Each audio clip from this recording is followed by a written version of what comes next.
Dah. Tuwfi abuhu wa huwa shaghir. Diwafatkan akan ayahnya dalam keadaan dia masih kecil.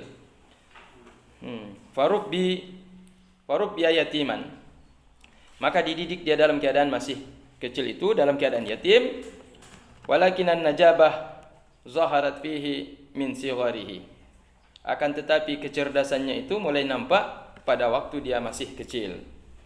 Fatazkifu bil adabi wal arabiyah. Maka thaqafah ini kan pendidikan ya. Maka kemudian dia mulai mendalami ilmu tentang adab dan juga bahasa Arab. Walakinnahu lam yakun ya'lamul hisab. Akan tapi dia tidak mengerti tentang ilmu hisab.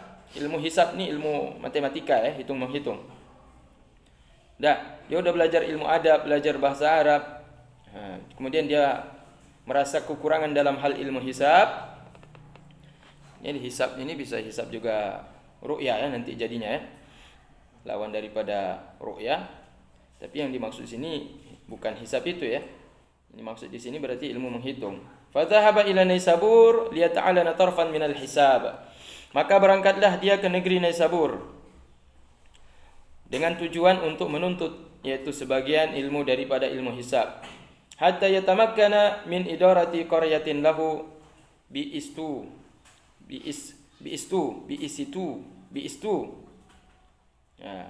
Sehingga kemudian yatamakanu min idarayat menetaplah ia di satu wilayah yang wilayah itu berada di kampung, nama kampung itu Istu.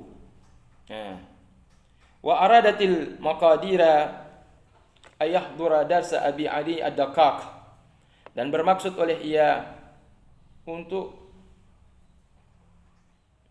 beberapa tempo untuk menghadiri pelajaran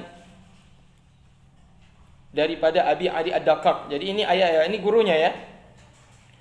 Dia di samping menuntut ilmu hisab, ilmu matematika. Ini jangan kalian pikir ulama enggak belajar matematika. Ya. Ilmu matematika harus belajar juga. Kalau enggak bagaimana kita kali-kali itu nisab zakat tuh.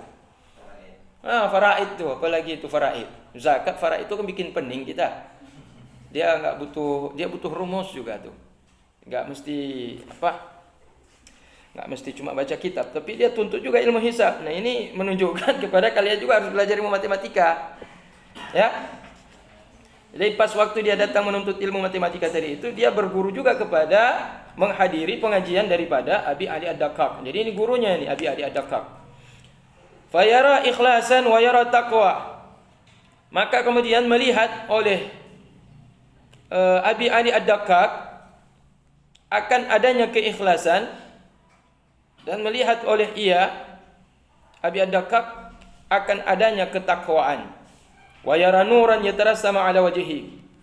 Dan melihat oleh ia akan nur cahaya yatarassamu ala wajhihi yang terbentuk di atas wajahnya. Wa yashruku min kalimatihi fayaniru qulubas sami'in. Dan melihat oleh dia, yang melihat ini bukan Abi Ali ad-Daqqaq ya, melihat ini adalah siapa? Abu Qasim atau Abdul Karim bin Hawazin yang kita kenal dengan namanya yaitu Imam Qusay, Syekh Imam atau Imam Qusairi. Jadi dia melihat itu. Wa yashruku min kalimatihi dan muncul terbit terpancar dari kalimat-kalimatnya. Fayaniru qulubas sami'in. Maka menerangilah kalimat-kalimat yang dijelaskan oleh Syekh Abi Ali ad-Daqqaq itu akan hati-hati orang-orang yang mendengar. Wa yujadzibahum ila Allah Ta'ala dan menundukkan mereka kepada Allah Ta'ala. Wa kanat fitratul Qusairi an-naqiyah al-isti'dadi tam li sulukit tariq. Dan adalah fitrah naluri daripada Qusairi itu bersih ala isti'dadi tamin untuk bersiap-siap secara sempurna li sulukit tariq menjalani jalan kepada Allah Ta'ala. Tariq maksudnya jalan kepada Allah Ta'ala. Ini suluk tarekat yang maksudnya di sini ya. Ra'al Imam Abu Ali ad-Daqqaq fihi an-najabah. Faqabalahu fi zumrati akhsaihi wa zawwajahu ibnatahu ma kathrati aqaribiha. Dan melihat oleh Imam Abu Ali ad-Daqqaq padanya padanya siapa Imam Al-Qushairi atau yang bernama Abdul Karim bin Hawazin ini, akan adanya an-najabah. Najabah artinya ada najabah di sini, nanti lihat di kamus ya. Maka melihat oleh Imam Abu Ali Ad-Daqaiq padanya Imam Qushairi akan adanya an-najabah, keseriusan mungkin. Faqabalahu fi zumrati akhsaihi, maka menerima oleh ia Imam Abu Ali Ad-Daqaiq akannya siapa ini? Akannya Abu Imam Qushairi dalam kelompok akhsaihi, yaitu murid-muridnya. Tapi murid-murid yang mudah, yang kelas tinggi ini ya. Dia masukkan ke dalam kelompok murid-muridnya, padahal dia baru datang, dimasukkan dalam kelompok murid-muridnya yang sudah tinggi. Wa zawajahu ibnatahu, tidak sampai situ, dinikahkan dengan putri kesayangannya. Ma'a kathrati aqaribiha, beserta banyaknya kerabat-kerabat daripada Imam Qushairi. Dia padahal banyak saudara, kalau dia mau pilih saudara yang lain, calon-calonnya lain banyak juga. Tapi di sini karena gurunya menikahkan dengan putrinya, dilihat nih anak murid ini lain nih kayaknya punya kelebihan, dimasukkan dalam kelas khusus. Kemudian dikasih putrinya. Ya, jadi enak kan Imam Qushairi ini. Imam Qushairi Masya Allah. Jadi guru itu punya firasat tajam nih, ini bakal jadi besar nih anak ini. Nah, jadi kalau kalian betul-betul ikhlas mengaji itu, biasanya abu itu pimpinan pesantren nanti ditengoknya nih. Ini ada satu nanti dia ambil nih jadi calon menantu. Kalau saya nggak termasuk, saya nggak dipilih saya. Adik saya Erwin dipilih ya. Salah satu di antara kalian mungkin nanti ada.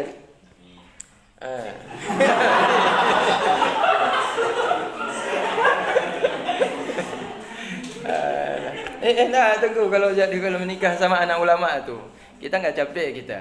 Meninggal abu udah pesantren.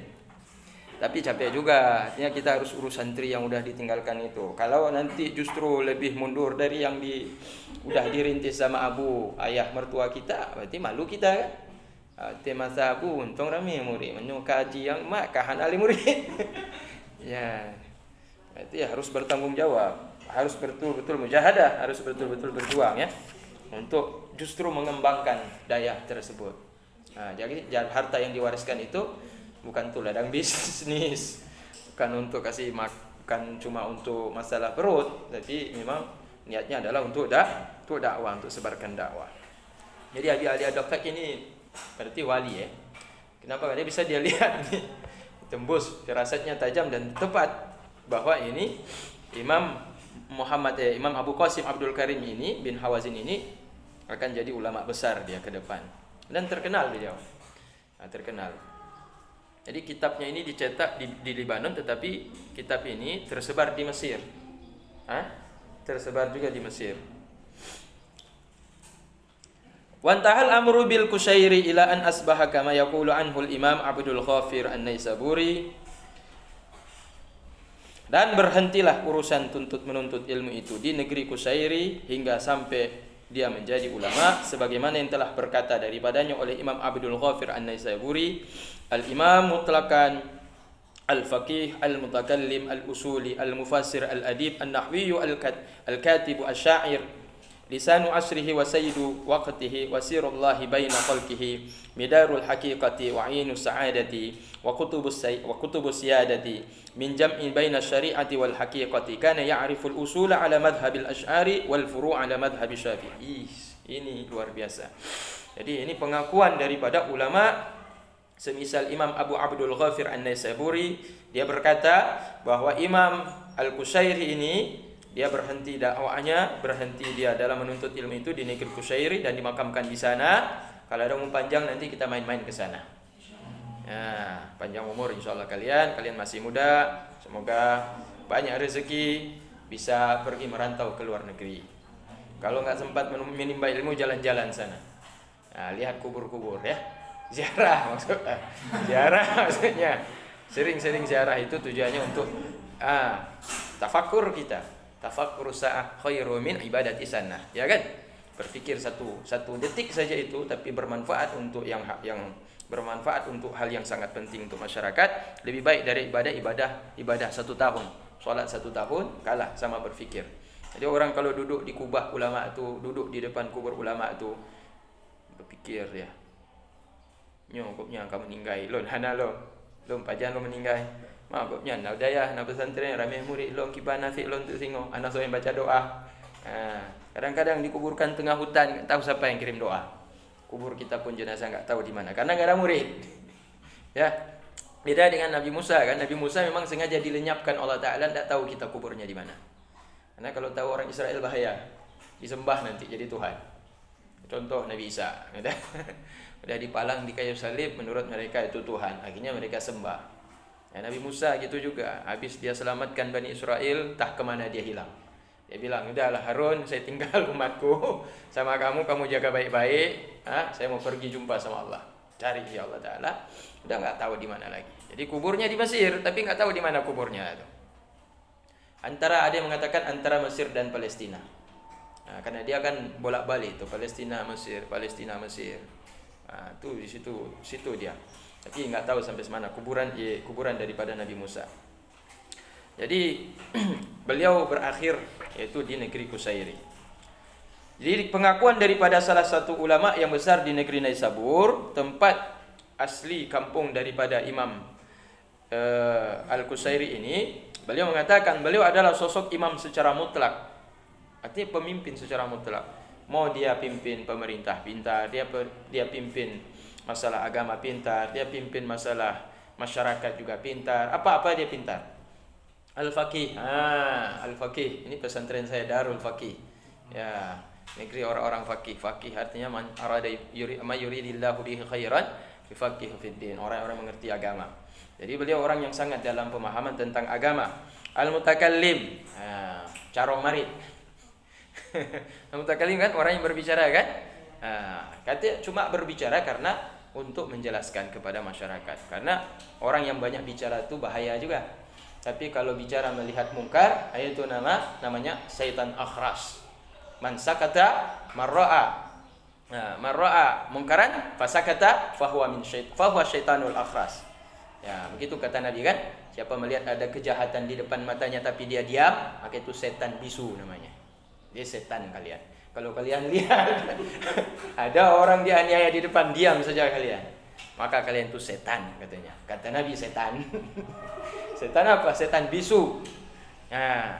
Jadi minimal kita tuh lawan. Kalau nggak mampu, saud. Kalau nggak mampu, qalbihi fa huwa adhaful iman. Itu lemah kali iman kita. Tapi enggak juga tiga-tiga. Itu setan namanya. Setan. Ya, dah. Dan beliau juga al-mutakallim ini artinya ahli ilmu kalam. Jadi ilmu mantiknya kuat. Kalau orang udah belajar ilmu kalam berarti orang udah mahir dalam ilmu tauhid, berarti ahli ilmu mantik, karena di situ banyak mantiknya, ahli ilmu balaghah, ahli ilmu bayan. Banyak majaz dalam tauhid kalam. Al-usuli. Usuli berarti pakar apa nih? Pakar dua usul fikih dan usuluddin. Sama sebenarnya dengan mutakallim tadi, cuma bisa makna juga usuli di sini ada usul fikih. Jadi kaidah-kaidah dalam mengistinbat hukum fikih itu beliau kuasai. Jadi ini makamnya tinggi sekali beliau. Al-mufassir, ahli dalam menafsirkan Al-Qur'an. Kalian kan tahu, kalian kan mufassir semua kan? Sudah bisa? Mufassir. Berarti al-ittiqan fi ulumil Qur'an itu harus dikuasai ilmu-ilmu dalam menafsirkan Al-Qur'an. Dah. An-Nahwi. Apa itu? Udah lewat ya? Al-Adib. Ahli adab. Al-Adib ini orang yang sangat beradab, artinya orang yang memiliki akhlak yang luar biasa. Tapi saya dulu kecolongan waktu saya pergi ke Al-Azhar, ada kuliatul adab. Saya pikir di situ belajar akhlak situ. Belajar adab, ternyata adab masuk di situ alat itu. Kita kan nggak tahu adab di situ maknanya alat. Adab di situ maksudnya. Adab di situ artinya alat. Berarti di situ khusus belajar ilmu bahasa Arab, nahwunya, mantiknya, bayannya, usulnya, balaghahnya, maninya, badinya, ma'aninya. Itu adab di situ. Jadi kuliatul adab. Bukan belajar akhlak situ. Kita pikir adab, al-adabu fawqal ilmi kan? Adab lebih tinggi daripada ilmu. Pikir adab akhlak, bukan adab maknanya alat. Al-adib di sini orang yang sangat adib. An-nahwi. Wah, ini berarti kan luar biasa. An-nahwi. Berarti beliau cinta kali dengan ilmu nahu. Sayang kali dengan ilmu nahu.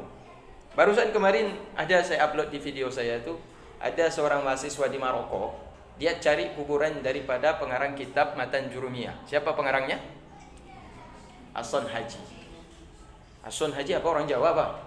Son Haji. Ada Jawa ada O gitu. O. Hasan Haji kan? Son Haji itu mansub ila Sonha. Sonha itu artinya satu kampung Korea yang ada di wilayah Maghribi. Di wilayah Maghribi itu bahasa kita Maroko, bahasa Inggrisnya Morocco, Morocco. Tulisannya Morocco, bacanya Maroko. Maroko. Ada kampung di sana, ibu kotanya Casablanca. Casablanca. Makanya kalau kita pergi ke Jakarta tuh ada jalan apa? Jalan Casablanca. Pikirnya itu di Spanyol, bukan. Itu bukan di Cordoba, bukan di Italiano, bukan di Italiano, bukan. Tapi itu di Maroko. Maroko. Di Casablanca itu ibu kota daripada ibu kota Maroko. Nah, kalau orang udah pergi ke Maroko tuh nggak jauh lagi sampai ke Spanyol, Espanyola. Bahasa orang Latin disebut Espanyola. Kalau kita bahasanya kita bilang Spanyol. Kalau orang Inggris bahasa Espanyola apa? Spain. Keren. Spain. Tulisannya Spain. Bacanya apa? Keren kan? Harus bahasa Inggris juga. Ya pikir Tengku nggak bisa bahasa Inggris. Keren Tengku. Spain. Jadi di sana ada satu orang yang penuntut ilmu di sana, orang Indonesia, carilah makam daripada Syekh Ahmad Hasan Haji ini. Apa Daud Hasan Haji atau Ahmad Hasan Haji? Antara Daud atau Ahmad. Jadi dapatlah kuburnya itu di kota Fes. Kota Fes. Ada kota itu di tengah, ada satu kota besar itu di Maroko namanya kota Fes. Ada kompleks pemakaman umum di situ, kuburan umum. Tanya-tanyalah sama ulama-ulama situ, tunjuklah kuburan. Kuburan tuh udah kayak kita bilang udah kayak bukan kuburan lagi kan nampaknya tuh. Samping kiri kanan tuh sampah-sampah. Jadi baru diketemukan kuburnya itu tahun 2018. Itu waliullah tuh kuburnya. Karena kenapa? Kalian kan semua hafal Jurumiyah. Babul istisna. Al-mustasna bi illa mansubun. Idza kana al-kalam tam mujaban. Kan begitu kan? Idza kana al-kalam naqisan fa bi hawasibil awamili. Ya kan? Fa bi hasabil awamili. Misal la ilaha illallah hi atau hu. La ilaha illallah hu hi ha. Mana? Pilih. Nah, kita bisa kan meratibkan la ilaha illallah. Maka la ilaha illallah. La ilaha illallahi. La ilaha illallah. Maka nawaka berarti majzum. So yang jazam isim. Pak ambil penjazamnya, pak ni isim dijazam. Oh yang qiraat, kon i'rab. Nyoba qiraat wakaf je, kon tanda sukun. Berarti la ilaha illallah. Antara tiga berarti karena isim tu tiga dia i'rabnya. Rafa, nasab, khafat, wala jazma fiha, kan begitu dibilang dalam kitab Jurumiyah. Kata beliau kan begitu, wala jazma fiha, kata Hasan Haji. La ilaha illallah hu hiha. Pilih. Tungkuwati bagaimana? Tungkuwati di belakang. Hu apa hi apa ha? Hu. La ilaha illallah. La ilaha. Tapi kenapa kita enggak berzikir begitu? La ilaha illallah. La ilaha illallah. La ilaha illallah. Kenapa tungku kasih wakaf begitu? Capek ya, panjang kali ya. Capek. Makanya banyak yang berzikir itu nggak disambung, nggak dibaca i'rabnya di belakang itu ditinggal, diwakaf sesuai qiraat dibolehkan. Tapi kenapa hu? Kenapa bukan ha? Kenapa bukan hi? Karena kalam manfi nakis lagi. La ilaha. Kan gitu kan? Illallah. Padahal ada ilah istisna di situ. Ilah istisna beramal untuk menasab kan? Amalnya istisna adalah untuk menasab, kecuali ada hasya khola, kecuali apalagi siwan suwan sawa. Kalau siwan suwan sawaun di depannya mustasna itu majrur. La ghairu, enggak boleh yang lain. Kan begitu dalam jurumiyah kan? Tapi kalau ada hasya khola, ya juzu nasbuhu wa jarrihi. Boleh nasab, boleh jar. Boleh nasab karena boleh lah, mana? Boleh nasab, boleh jar. Nasab atas istisna, jar ke atas, berarti dia jatuh sebagai mudhaf ilaih. Itu siwan suwan sawaun. Kalau ada hasya khola, itu tadi hukumnya, boleh nasab, boleh jar. Kalau siwan suwan sawaun berarti harus majrur mustasna. Kalau